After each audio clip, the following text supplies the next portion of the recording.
The tree grew and became strong, and it reached to heaven, and it was visible to the ends of the whole earth. Daniel 4:11.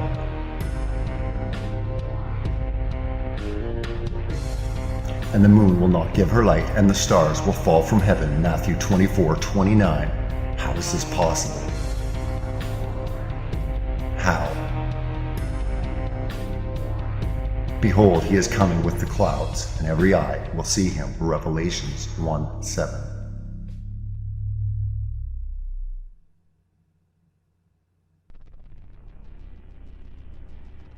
We have to look to the truth of the Word of God. The world has lied to us. Satan, the god of this world, has blinded the eyes of those that can't see the truth. There's connections. We need to look and see different. Think. Could everything be connected? Could the world system be set up to destroy the foundations of God with NASA? With science? Right from the beginning, the foundations of God's Word have been tampered with, have been distorted. Satan is the god of this world, and he's distorting everything with his agencies set up to deceive us.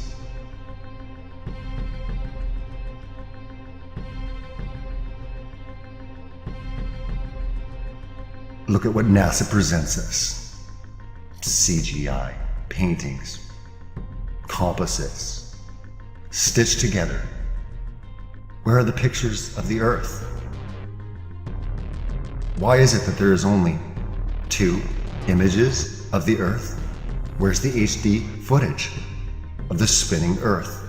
Real pictures, real video. They even admit on their website, these are fakes. These are not real. We've been lied to about our world. It's time for you to look into the truth. Research. It can be crazy to think. No, we know it has to be real. The cognitive dissonance is running through society. You don't want to wake up. But it's like the Matrix, and it's better to trust in the Lord than to put confidence in man. Psalms 118:8. The world's lies. The earth does not orbit the sun. Everything orbits around us. We're geostationary. We're motionless. Think, read, discover the truth of what God has laid out clearly in His Word, in the Bible. You will clearly see that everything gets clearer as you look out into the world and into the sky.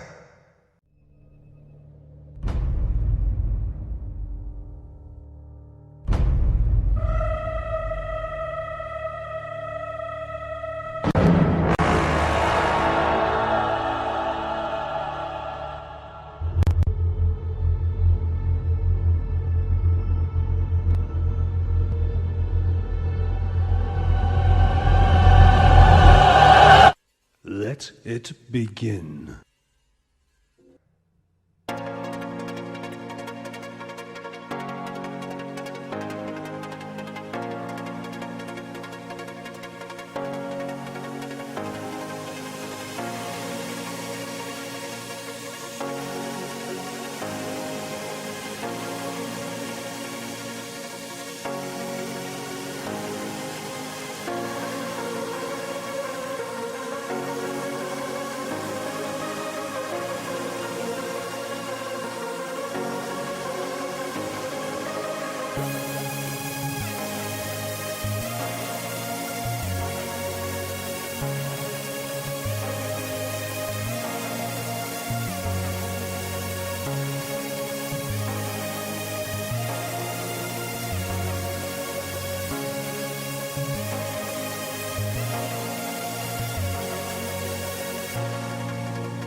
This was the Hebraic concept of the universe, and they were not alone. Like I said, there are many, many other cultures that believe the same thing. So looking at our whisper down the line, we have the guys toward the source material saying, we are on a circular, still flat Earth set on pillars under a dome, within which are the sun, moon, and stars. We get to the end of the line where we are today, and I heard we live on a spinning heliocentric ball in an ever-expanding universe. Huh. Which one is it anyway? If you read the textbooks would tell you that we are on an oblate spheroid. You got this guy right here saying, no, the Earth is really pear-shaped. Neil deGrasse Tyson says the Earth is pear-shaped. Then, of course, everything NASA puts out shows us pictures time and time again of a perfect sphere. And then we have the Bible over here saying, well, you live in a snow globe. So, which one is it? I'm asking the question because I'm asking the question. Because Paul said, prove all things. And I'm having trouble, not just trying to prove the snow globe, I'm having trouble proving the ball. Because most of our information on the ball relies on these guys. These guys hate God. You have written that God is a psychotic delinquent invented by mad, deluded people. No, I didn't say quite that. I said something rather better than that. Oh, well, please tell us what you said. Please tell us what you said. Well, I would have to read it from the book. No, please. The God of the Old Testament is arguably the most unpleasant character in all fiction. Jealous and proud of it, a petty, unjust, unforgiving control freak, a vindictive, bloodthirsty ethnic cleanser, a misogynistic, homophobic, racist, infanticidal, genocidal, filicidal, pestilential, megalomaniacal, sadomasochistic, capriciously malevolent bully. So that's what you think of God? Yeah. To the editor, people cited violation of the First Amendment when a New Jersey school teacher asserted that evolution and the Big Bang are not scientific and that Noah's Ark carried dinosaurs. The case is not about the need to separate church and state. It's about the need to separate ignorant, scientifically illiterate people from the ranks of teachers. Here's the thing. If you had a political faction that insisted that we teach that the world is flat, and it's a conspiracy of scientists and others who publish these pictures where the world was round, after a while, people would insist that you not teach that anymore. Well, let me say that the evidence for the age of the Earth is every bit as compelling. The Earth is 4.5 billion years old, not 6 or 10,000 years old. What would you say to some of the parents who are like, look, you know, we're going to go ahead, we'll learn about evolution, but we also believe in creationism. What is the harm in learning the Bible's creation story? Well, learning the story is fine.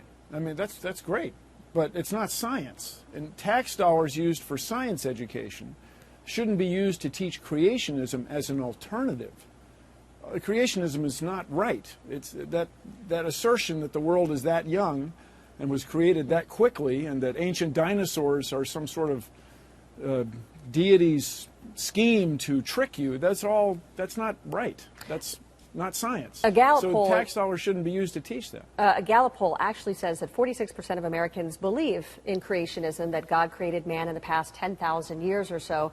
And it's actually more than 135 million people. Why do you suppose that belief persists? It's troubling. I guess because, people like me have not done our job. The journalist's obligation when writing a story is to give equal column space to all sides, or half to one of each side. And if someone says the Earth is round and someone says the Earth is flat, at some point you're going to make a judgment. The Earth is flat, people, is just flat out wrong. Right. I will not be giving them the attention. We're wasting time, and I'm not doing a service in my role of informing the public. And so I think journalists are really smart people, and they're highly educated, and they're curious. They have the curiosity that kids have that they still have as adults. That's the other kind of branch of curiosity manifested in society, scientists and journalists. And that's a great thing to have. But at some point, invest your brain energy to recognize when something is fringe. I'm sorry to have to tell you this, but you are a journalist. You are a journalist. No, you don't have to apologize. No, I'm not apologizing. I host a talk show, so I can't say I'm not a journalist. Well, not only that, you're in pursuit of questions. Yes. I agree that I'm a journalist, as are scientists who ask questions. The only part of the question we don't ask is the who. And make a regular point of saying the Bible is full of it and we shouldn't pay any attention to it. It's all fairy tales and fantasy.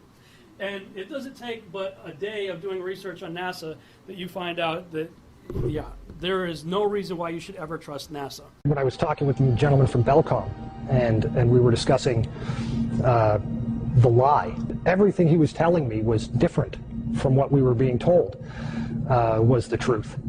And at one point I asked him, I said, man, you guys, you lied about a lot, didn't you? And instantly he said, no, we didn't lie about certain things. We lied about everything. None of it was true.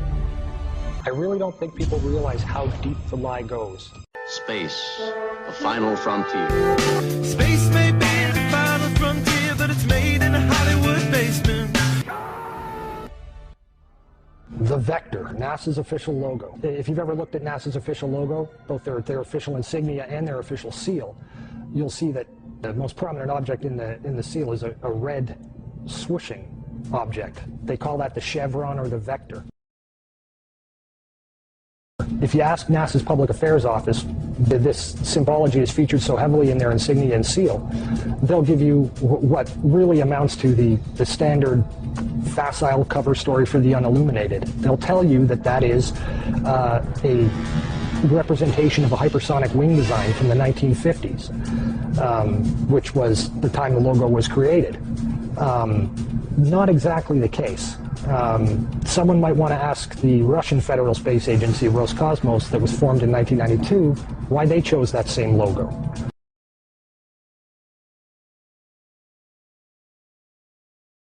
And while you're at it, you can go ask the Chinese, who formed their space agency in 1996, why in the world they're using a hypersonic wing design from the 1950s as their official logo. Then you can ask the Japanese, the South Koreans, Taiwanese, Malaysia, Mexico, Iran, all of these countries, even Bulgaria, they all utilize the vector symbology in their space agency logos for their national space agencies. It gets even deeper. You can go look at the individual manned program patches for NASA. The Mercury program, for example, a blatant use of covert symbology. In every logo dealing with the Mercury program, you'll see what looks like a number 7 in their logo.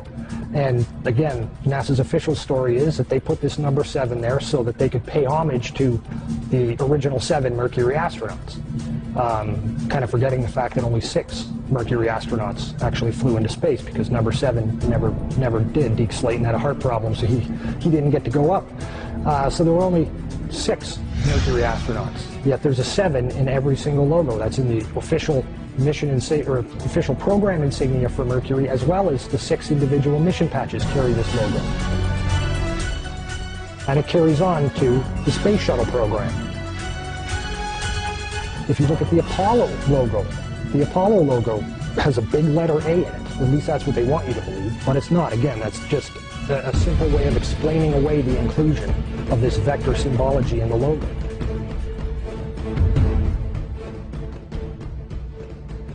If you go to the Space Shuttle program, the original Space Shuttle STS program patch is a triangular patch that, again, hides the use of the chevronic vector symbology. And that also goes for many of the STS-specific mission patches. Every single one of the International Space Station expedition patches carry the vector symbology. The Russian Mir space station used the vector symbology. That was their official logo. You can even go deeper and look at military-industrial complex companies. Look at the logo on a company like Lockheed Martin, 2 vectors. The X Prize logo, Ames Research Labs, U.S. Space Command. When you get into the military realm, the United States Space Command, their official logo is the vector symbol. And when you look at the military's individual space-specific programs, all of them deal with vector symbology in their official insignias. And the question really becomes, who or what are these people paying homage to? And the truth, quite frankly, is out of this world.